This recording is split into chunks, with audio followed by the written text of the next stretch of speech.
Hello students, तो आज हम सॉल्व करने जा रहे हैं एनपीओ का क्वेश्चन नंबर 6। तो चलिए शुरू करते हैं। Following is the balance sheet on 1 April 2019 and receipt and payment account of Dayanand library Ambajogai. You are required to prepare income and expenditure account of the year ended 31st March 2020 and balance sheet as on that date। तो यहाँ पे question में हमें opening balance sheet दिया हुआ है यहाँ पे, और रिसिप्ट एंड पेमेंट अकाउंट दिया हुआ है, और कुछ एडिशनल इंफॉर्मेशन है यहाँ, और उसके बेसिस पे हमें इनकम एंड एक्सपेंडिचर अकाउंट बनाना है और बैलेंस शीट बनाना है। तो यहाँ पे मैंने इनकम एंड एक्सपेंडिचर अकाउंट और बैलेंस शीट दोनों भी बना लिया है। तो पहले क्वेश्चन देख लेते हैं। तो बैलेंस शीट में जो लायबिलिटीज वाले आइटम है ये हमारे सोल्यूशन के लायबिलिटीज में आ जाएंगे, और ये जो एसेट्स है ये हमारे सोल्यूशन के एसेट में आ जाएंगे। तो एक बार देख लेते हैं लायबिलिटी में क्या क्या है। जैसे कैपिटल फंड, तो ये आ जाएगा लायबिलिटी में। Then subscription received in advance, तो जो सब्सक्रिप्शन रिसीव्ड इन एडवांस है ये लास्ट ईयर में एडवांस था। लास्ट ईयर में वो एडवांस था, क्योंकि लास्ट ईयर मिला था तो उसको मैं एडवांस बोल रहा था। तो एडवांस था मतलब वो करेंट ईयर का था। करेंट ईयर का मुझे लास्ट ईयर में एडवांस मिल गया। तो करेंट ईयर का अगर कोई सब्सक्रिप्शन है जो मुझे लास्ट ईयर में ही मिल चुका था तो इसलिए उसको बोल रहे हैं एडवांस। लेकिन अगर वो करेंट ईयर का है दैट मीन्स वो करेंट ईयर का इनकम है। हम लोग को मिला कब था? वो लास्ट ईयर में, लेकिन वो इनकम कब का है? करेंट ईयर का। तो अगर ये करेंट ईयर का इनकम है तो इसको हम इस सब्सक्रिप्शन में ऐड कर लेंगे। तो सब्सक्रिप्शन को मैं टिक कर लेता हूं। वैसे सब्सक्रिप्शन का मैंने फॉर्मेट यहां पे बनाया हुआ है, लेकिन इस फॉर्मेट में उस आइटम के लिए जगह नहीं है, तो इसके लिए मैंने सब्सक्रिप्शन को एक टिक कर लिया, सो दैट इसको एक लाइन और एक्स्ट्रा हम लोग छोड़ देंगे। तो यहां पे लाइन भी छोड़ देता हूं मैं, एक लाइन एक्स्ट्रा छोड़ दिया है। देन नेक्स्ट है आउटस्टैंडिंग एक्सपेंसेस, तो ये आ जाएगा लायबिलिटीज में। देन एसेट में furniture, book, stock of postage stamp, then investment in securities, ये सब आ जाएगा एसेट में। पर ये जो कैश इन हैंड और कैश एट बैंक दिया हुआ है ये कैश का ओपनिंग बैलेंस है, और ओपनिंग बैलेंस है तो ये हमारे सोल्यूशन में नहीं आएगा, ये यहाँ पे दिया रहेगा रिसिप्ट में। रिसिप्ट्स में देखो वापस कैश दिया हुआ है सेम अमाउंट, यहाँ पे 7000 कैश है, यहाँ पे भी 7000 कैश है। देन यहाँ पे बैंक बैलेंस है 40,000, यहाँ पे भी बैंक बैलेंस है 40,000। तो ये जो ओपनिंग बैलेंस है ये हमको हमारे सॉल्यूशन में नहीं लिखना है। फिर आगे देखते हैं। देन मेंबर्स सब्सक्रिप्शन, तो ये सब्सक्रिप्शन है तो ये आ जाएगा इनकम में, तो यहाँ पे मैं आई लिख लेता हूं। नेक्स्ट है एंट्रेंस फीस, ये भी इनकम में आएगा तो यहाँ पे भी आई आ जाएगा। Then sale of old newspaper, old newspaper मैंने बेच दिया है तो this is also income. Then hire of lecturer, तो ये भी मेरा इनकम है। Then interest on securities, interest मिल रहा है हम लोग को तो ये भी इनकम हो जाएगा। देन लाइफ मेंबरशिप फीस, ये भी इनकम है। अब पेमेंट साइड देखते हैं। तो पेमेंट साइड में पहला है सैलरीज, तो सैलरीज मेरा एक्सपेंस है तो यहाँ पे ये आ जाएगा। देन नेक्स्ट है purchase of postage stamps, postage stamps मैंने परचेज किया है। अब अगर हम लोग एसेट में देखेंगे तो ऑलरेडी मेरे पास कुछ पोस्टेज स्टैम्प्स था, 500 का पोस्टेज स्टैम्प्स मेरे पास ऑलरेडी पड़ा हुआ था, पिछले साल का बचा हुआ। फिर मैंने और परचेज किया पोस्टेज स्टैम्प, तो ये जो परचेज स्टैम्प है ये इसके अंदर ऐड हो जाएगा। और हो सकता है इसका क्लोजिंग स्टॉक भी दिया रहे, तो देख लेते हैं क्लोजिंग स्टॉक दिया है क्या। हाँ, ये फिफ्थ एडजस्टमेंट में the value of unused postage stamp was ₹200। तो यहाँ पे पोस्टेज स्टैम्प का ओपनिंग भी है, देन परचेज भी है और क्लोजिंग भी है। तो जैसा मैंने पिछले सब में बताया था कि जब भी ये तीनों दिया रहेगा, ओपनिंग भी दिया होगा, परचेज भी दिया रहेगा और क्लोजिंग भी दिया रहेगा, तो इसको जैसा हम लोग ने सॉल्व किया था लास्ट टाइम सेम वैसे यहाँ पे भी उसको सॉल्व करेंगे। तो सोल्यूशन में हम लोग देख लेंगे कैसे करना है। नेक्स्ट है बुक, तो बुक मैंने परचेज किया अगेन, तो बुक ऑलरेडी मेरे पास यहाँ पे था 6,50,500 का, तो और मैंने बुक परचेज किया है तो ये वाला बुक पहले वाले बुक में ऐड हो जाएगा। तो ये ऐड होने वाला है तो यहाँ पे मैं प्लस साइन डाल देता हूँ। बुक्स में ऐड होने वाला है इसलिए बुक्स को हम लोग टिक भी कर लेंगे।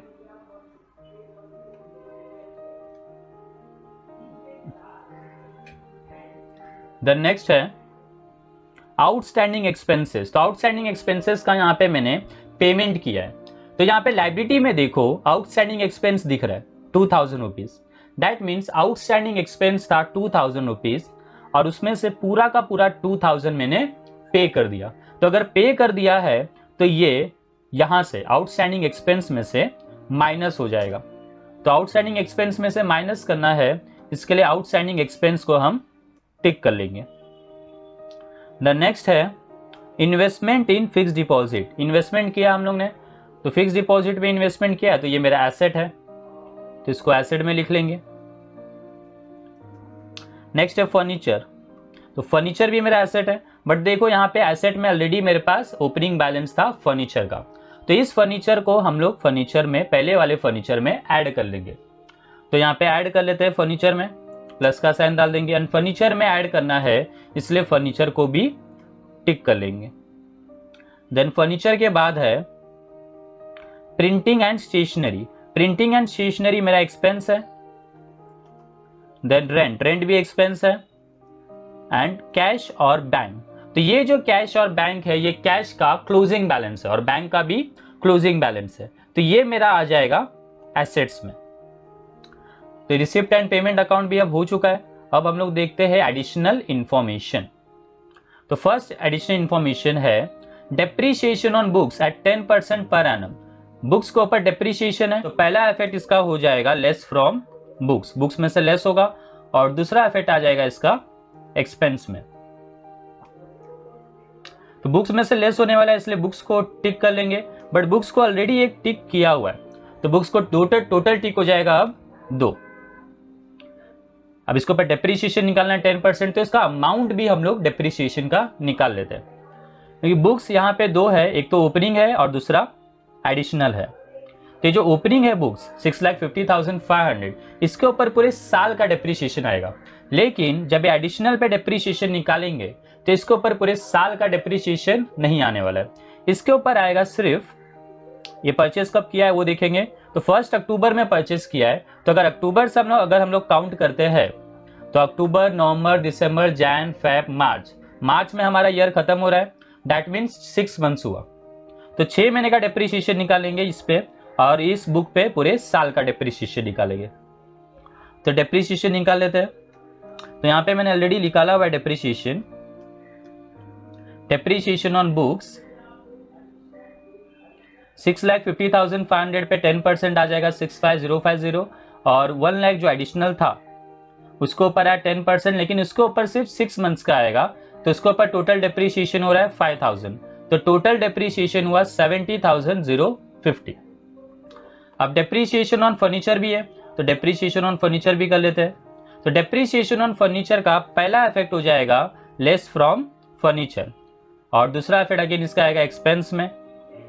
तो फर्नीचर में से लेस करना है इसलिए फर्नीचर को टिक कर लेंगे। फर्नीचर को ऑलरेडी एक टिक है, तो यहाँ पे फर्नीचर को भी हो जाएगा 2 टिक। अब फर्नीचर के ऊपर भी डेप्रीशिएशन का अमाउंट जो है वो निकाल लेते हैं, क्योंकि यहाँ पे भी 2 फिगर है, एक तो फर्नीचर का ओपनिंग बैलेंस है विच इज 50,000, और दूसरा फर्नीचर का एडिशनल भी है 30,000, और ये जो एडिशनल है यह भी हम लोग ने परचेस कब किया है 1 जुलाई को। तो फर्नीचर पे डेप्रीशिएशन निकालते हैं, तो यहाँ पे ऑलरेडी मैंने इसका भी डेप्रीशिएशन निकाला हुआ है। डेप्रीशिएशन ऑन फर्नीचर, तो जो ओपनिंग बैलेंस था 50,000 उस पे पूरे साल का डेप्रीशिएशन आ गया 8.5% के हिसाब से, तो आया 4250, और जो एडिशनल था 30,000 उस 30,000 पे सिर्फ 9 मंथ्स का डेप्रीशिएशन आ रहा है, क्योंकि ये परचेस कब किया हम लोग ने 1 जुलाई को, और जुलाई से अगर हम लोग काउंट करते हैं तो होता है 9 मंथ्स, तो 9 मंथ्स का डेप्रीशिएशन हो गया 1912, तो इसका टोटल कर लेंगे तो आ जाएगा 6162। तो बुक्स को डेप्रीशिएशन और फर्नीचर का डेप्रीशिएशन दोनों आ गया है। अब आगे देखते हैं सब। थर्ड है 50% of entrance fees and whole amount of life membership fees should be capitalised. तो यहाँ पे एंट्रेंस फीस को पूरा नहीं, सिर्फ 50% एंट्रेंस फीस। तो ये जो एंट्रेंस फीस है इसमें से 50% मतलब 30,000 का 50% हो जाएगा 15,000। तो 15,000 को यहाँ पे कैपिटल फंड में ऐड करने बोला है, मतलब कैपिटलाइज करने बोला है, मतलब कैपिटल फंड में ऐड करने बोला है। तो पहला इफेक्ट इसका हो जाएगा लेस फ्रॉम एंट्रेंस फीस, और दूसरा इफेक्ट हो जाएगा ऐड टू कैपिटल। तो एंट्रेंस फीस में से लेस कर देंगे और कैपिटल फंड में ऐड कर देंगे। तो एंट्रेंस फीस को यहाँ पे टिक कर देते हैं। अच्छा, आगे क्या लिखा हुआ है, and whole amount of life membership fees. Life membership fees का पूरा अमाउंट, होल अमाउंट मीन्स पूरा अमाउंट, ये भी कैपिटलाइज करना है।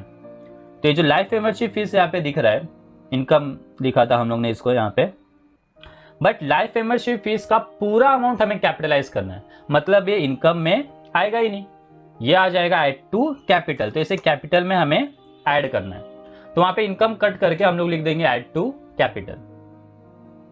आगे देखते हैं, library had 2000 members paying subscription ₹100 each. उस लाइब्रेरी में टोटल 2000 मेंबर्स है और हर एक मेंबर 100 रुपीज पे करता है। तो अगर हर एक मेंबर 100 रुपीज पे कर रहा है, तो इसके हिसाब से अगर हम लोग देखेंगे तो टोटल हो जाएगा 2000 मेंबर्स इंटू 100 करेंगे तो इसका अमाउंट आएगा 2 लाख रुपीज। तो सब्सक्रिप्शन का जो अमाउंट है वो आना चाहिए 2 लाख रुपीज। तो अगर यहाँ पे जैसे सोल्यूशन में मैंने जो सब्सक्रिप्शन यहाँ पे लिखा हुआ है, इसका टोटल अमाउंट यहाँ पे आना चाहिए 2 लाख, इसका मतलब ये है। तो कैसे भी करके हमें यहाँ पे अगर 2 लाख नहीं आ रहा होगा तो वहां पे कैसे भी करके 2 लाख रुपीज लेके आना ही है। तो कभी भी यहाँ पे क्वेश्चन में अगर ऐसा लिखा होगा कि इतने मेंबर है और इतना अमाउंट वो लोग पे कर रहे हैं, दैट मीन्स टोटल इनकम मेरा हो गया 2 लाख रुपीज। तो जब सब्सक्रिप्शन इनकम में आएगा तो अमाउंट 2 लाख ही आना चाहिए, क्योंकि मेरा इनकम 2 लाख रुपीज ही है। नेक्स्ट है, the value of unused postage stamp was ₹200। तो ये पोस्टेज स्टैम्प का है इंफॉर्मेशन, तो हम लोग कर लेंगे, सोल्यूशन में बताऊंगा मैं। ये लिख लेते हैं यहाँ पे, लेस फ्रॉम पोस्टेज हो जाएगा और दूसरा इफेक्ट आ जाएगा इसका एसेट में। तो अब स्टार्ट करते हैं अपना सोल्यूशन। तो फर्स्ट आइटम है लायबिलिटी में कैपिटल फंड। तो कैपिटल फंड मैंने ऑलरेडी यहाँ पे लिखा हुआ है, तो बस मुझे उसका अमाउंट यहाँ पे लिख लेना है, एंड अमाउंट है इसका 7,50,000, एंड इसके लिए 4 लाइन हम लोग ने छोड़ दिया।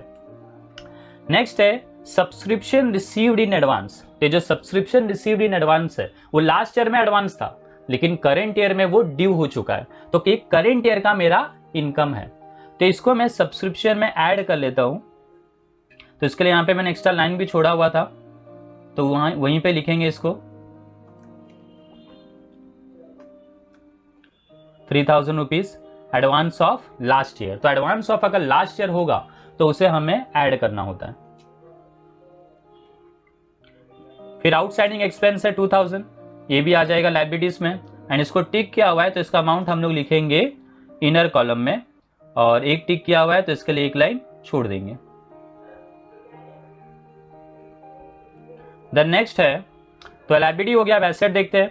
एसेट में पहला है फर्नीचर, तो फर्नीचर को लिख लेते हैं एसेट में, एंड फर्नीचर को 2 टिक किया हुआ था तो इसको इनर कॉलम में लिखेंगे फर्नीचर को, और पहले टिक के लिए छोड़ना है 1 लाइन और दूसरे टिक के लिए छोड़ना है 2 लाइन। तो ये फर्नीचर हो गया।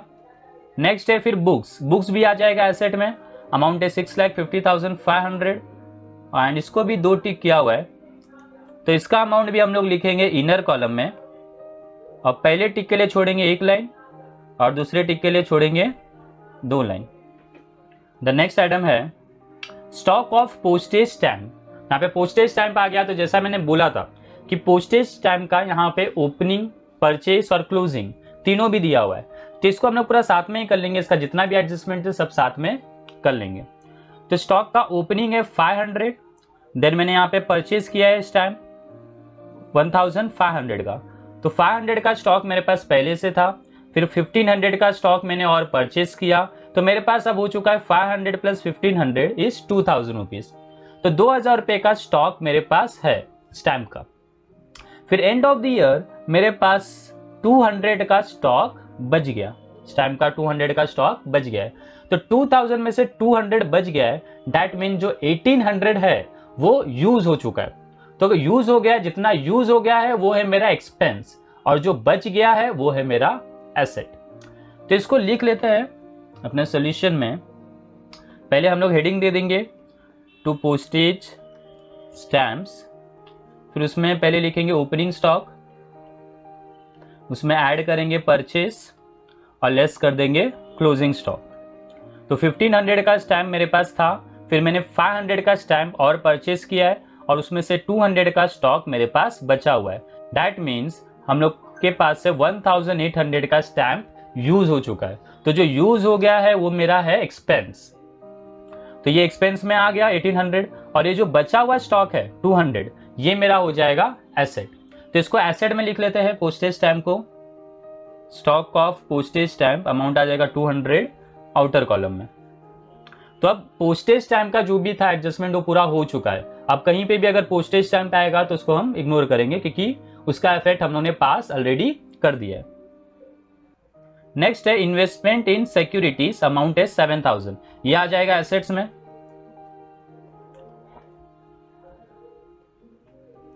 द नेक्स्ट है कैश इन हैंड और कैशर बैंक, तो ये तो आने वाला नहीं है। अब स्टार्ट करते हैं रिसिप्ट्स। तो रिसिप्ट में अगेन वापस कैश और बैंक दिया हुआ है तो उसे हम इग्नोर करेंगे। आगे बढ़ते हैं। नेक्स्ट है मेंबर सब्सक्रिप्शन एंड अमाउंट है उसका 1,80,000 रुपीज। तो सब्सक्रिप्शन आ जाएगा यहाँ पे इनकम में। ऑलरेडी मैंने सब्सक्रिप्शन लिखा हुआ है तो इसका बस मुझे अमाउंट लिख लेना है। अमाउंट इनर कॉलम में लिख लेंगे 1,80,000।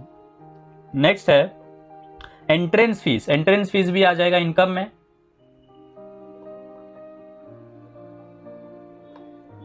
एंड इसको टिक किया हुआ है तो इसका अमाउंट आएगा इनर कॉलम में, और एक टिक है, डेट मीन्स हम लोग एक लाइन यहाँ पे छोड़ देंगे। एंट्रेंस फीस के बाद है फिर sale of old newspaper. Sale of old newspaper ये मेरा इनकम है। देन हायर ऑफ लेक्चर, ये भी इनकम है। और इंटरेस्ट ऑन सिक्योरिटीज, ये भी इनकम है। तो ये सब इनकम है, तो इसको साथ में इनकम में लिख लेते हैं, तीनों को साथ में लिख लेंगे इनकम में। और सबका अमाउंट आउटर कॉलम में आएगा। सेल ऑफ ओल्ड न्यूज़पेपर था 2000, by hire of lecture hall is 10,000 and interest on securities था 5,000। तो तीनों को यहाँ पे मैंने साथ में लिख दिया है क्योंकि तीनों इनकम में ही आने वाले थे और तीनों का अमाउंट आने वाला था आउटर कॉलम में। नेक्स्ट है लाइफ मेंबरशिप फीस। तो लाइफ मेंबरशिप फीस को पूरे अमाउंट को कैपिटलाइज करने के लिए बोला था। तो अगर कैपिटलाइज करने के लिए बोला था मतलब में कैपिटल में ऐड होगा, तो इसको कैपिटल में ऐड कर लेते हैं।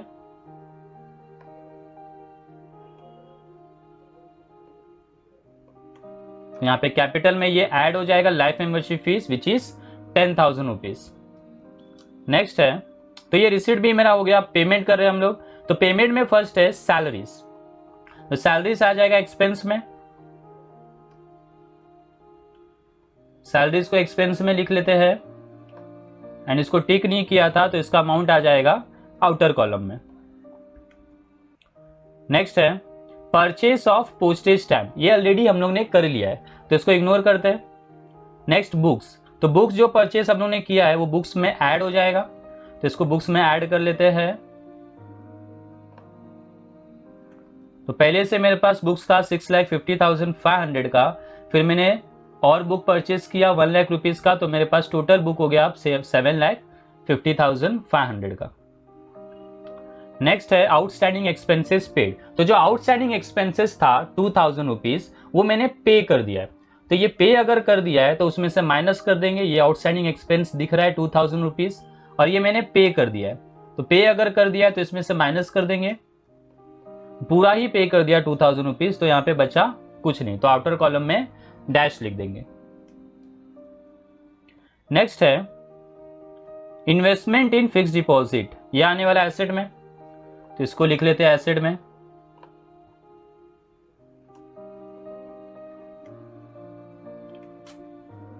The next is furniture. Furniture में ऐड हो जाएगा। तो यहाँ पे फर्नीचर पहले से मेरे पास था 50,000 का और मैंने और फर्नीचर परचेस किया 30,000 का, तो अब मेरे पास टोटल फर्नीचर हो गया है 80,000 का। नेक्स्ट है printing and stationery and rent, ये दोनों एक्सपेंस में आने वाला है, तो दोनों को साथ में लिख लेते हैं एक्सपेंस में, प्रिंटिंग एंड स्टेशनरी और रेंट को। और दोनों को भी टिक नहीं किया हुआ था तो दोनों का जो अमाउंट है वो आ जाएगा आउटर कॉलम में। प्रिंटिंग एंड स्टेशनरी का 6,000 और रेंट का 18,000। देन कैश और बैंक है। कैश और बैंक ये दोनों आने वाला है एसेट में, तो ये दोनों को भी एसेट में लिख लेते हैं।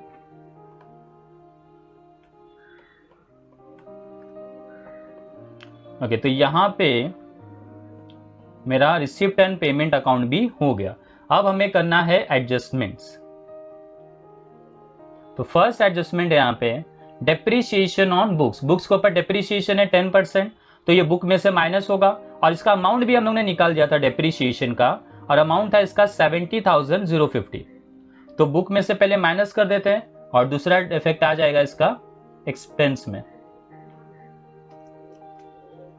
तो पहले बुक में से माइनस हो जाएगा 70,050, तो ये बचेगा 6,80,450। और डेप्रीशिएशन ऑन फर्नीचर भी है, तो पहले डेप्रीशिएशन ऑन फर्नीचर भी कर लेते हैं। ये 8.5% है, और इसका डेप्रीशिएशन का टोटल अमाउंट था 6162। तो ये भी कर लेते हैं पहले। फर्नीचर में से माइनस हो जाएगा अमाउंट 6162, तो ये बचेगा 73,838। देन डेप्रीशिएशन का दूसरा इफेक्ट आएगा एक्सपेंस में, तो एक्सपेंस में भी इसका दूसरा इफेक्ट डाल देते हैं। टू डेप्रीशिएशन ऑन फर्नीचर पे था 6162, और बुक्स पे है 70,050, तो टोटल अमाउंट हो गया 76,212। नेक्स्ट एडजस्टमेंट है 50% ऑफ एंट्रेंस फीस। तो यहाँ पे एंट्रेंस फीस का 50% हमें कैपिटलाइज करना है। कैपिटलाइज मतलब कैपिटल में ऐड करना है, तो इसमें एंट्रेंस फीस में से पहले लेस कर देंगे,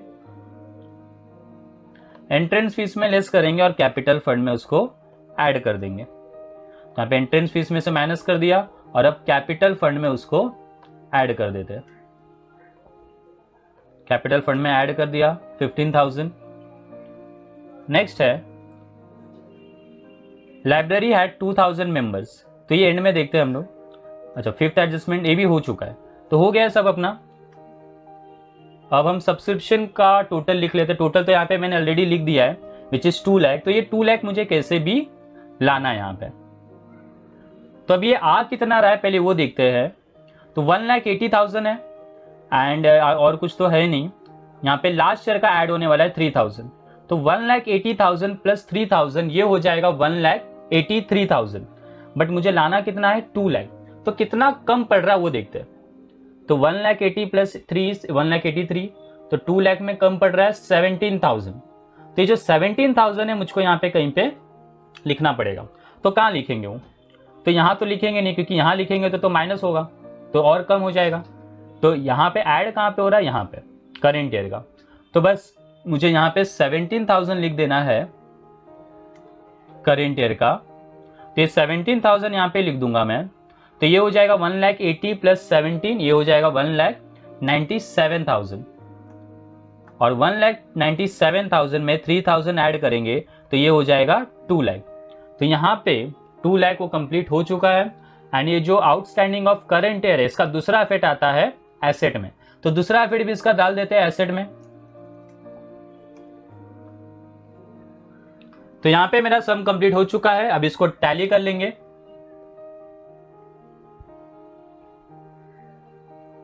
तो पहले इनकम एंड एक्सपेंडिचर अकाउंट को क्लोज करते हैं। तो एक्सपेंडिचर का हम लोग टोटल देखते हैं। तो एक्सपेंडिचर का टोटल आ रहा है 1,26,012, 1,26,012। तो इसको यहाँ पे पेंसिल से लिख लेना है।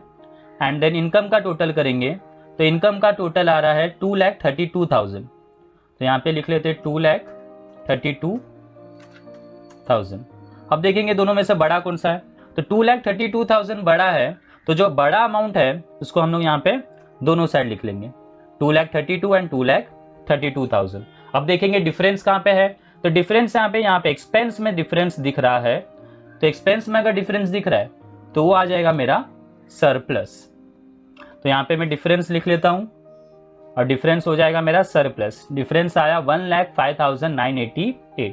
फिर इस सरप्लस को हम कैपिटल में ऐड कर लेंगे, और कैपिटल में अगर ऐड कर लेंगे ये अमाउंट तो ये टोटल हो जाएगा 8,80,988। तो अब लाइब्रेरीज का टोटल कर लेते हैं। तो लाइब्रेरीज में तो कुछ है नहीं, बस एक ही अमाउंट है ये 8,80,988। तो लाइब्रेरीज का टोटल आ गया 8,80,988। फिर एसेट्स का टोटल करेंगे तो एसेट्स का टोटल आ रहा है सेम वही 8,80,988। तो यहाँ पे लाइब्रेरीज का टोटल और एसेट का टोटल दोनों का टोटल सेम आ गया है। मतलब हमारा सम टैली हो गया है। तो आज के लिए इतना ही। नेक्स्ट लेक्चर में हम लोग देखेंगे question number 7। Thanks for watching this video. Take care. Bye bye.